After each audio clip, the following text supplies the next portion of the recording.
Perkenalkan, nama saya Witasari Turnip dari kelas 11 MIA 7. Di sini saya akan melakukan praktikum tentang difusi dan osmosis. Yang pertama, saya akan melakukan praktikum tentang difusi. Alat yang dibutuhkan di sini adalah pewarna makanan dan segelas air tawar. Langkah yang pertama adalah kita menuangkan pewarna makanan secukupnya ke dalam gelas. Dan kita tunggu beberapa saat. Ini adalah cairan yang tadi, pewarna makanan dan air tawar. Bisa kita lihat di sini mereka larut atau pewarna makanan tadi larut di dalam air tawar tanpa diaduk setelah didiamkan beberapa menit. Baik dari hasil dari air tawar dan pewarna makanan tadi yang larut tanpa diaduk terlebih dahulu, setelah didiamkan beberapa menit, kita dapat menyimpulkan bahwa di dalam ini mengalami proses difusi, di mana mengalami perpindahan konsentrasi dari konsentrasi yang tertinggi menuju konsentrasi terendah. Di dalam praktikum ini yang mengalami konsentrasi tertinggi itu pewarna makanan, dan mengalami yang termasuk ke dalam konsentrasi terendah itu air tawarnya. Baik, kali ini saya akan melakukan praktikum tentang osmosis.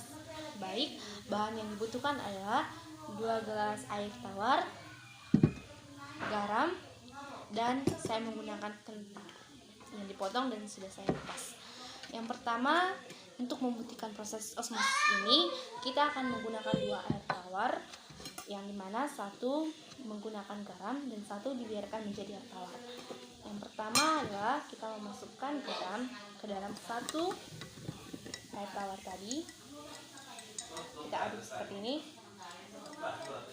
Lalu setelah itu, untuk membuktikan proses praktikum osmosis ini, kita memasukkan belahan dari kentang ini kedua air. Pertama saya masukkan ke larutan garam, yang kedua saya masukkan ke dalam larutan air tawar. Setelah itu kita menunggu beberapa menit, sekitar 10-15 menit untuk menentukan perubahan dalam air tawar. Baik, dapat kita lihat di sini yang dimasukkan ke dalam air tawar tadi menjadi lebih padat. Hal ini disebabkan karena kentang menyerap air tawar biasa.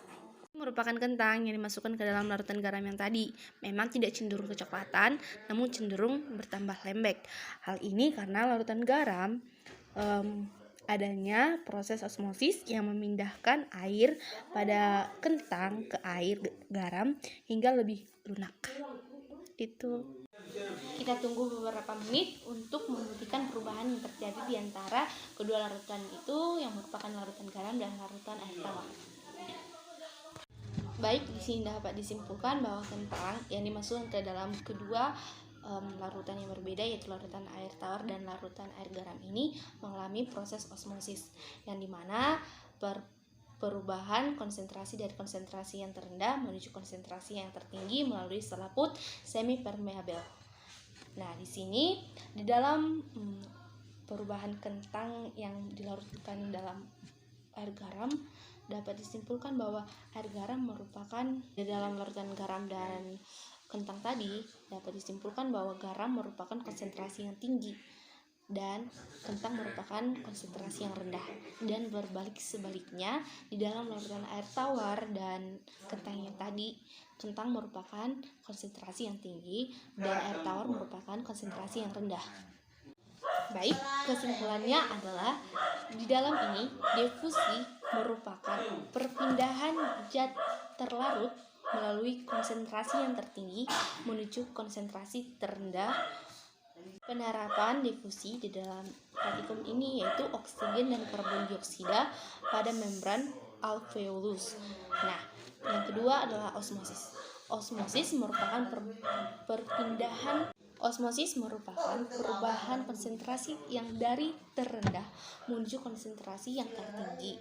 Di dalam praktikum ini, bila sel diletakkan pada larutan encer, maka mengalami tekanan dan mengalami nisis atau perpecahan. Nah, jika pada larutan yang lain, maka mengalami plasmolisis atau perpecahan. Baik, sekian dari saya mengenai praktikum difusi dan osmosis. Bila ada perkataan yang salah, saya minta maaf. Sekian dan terima kasih.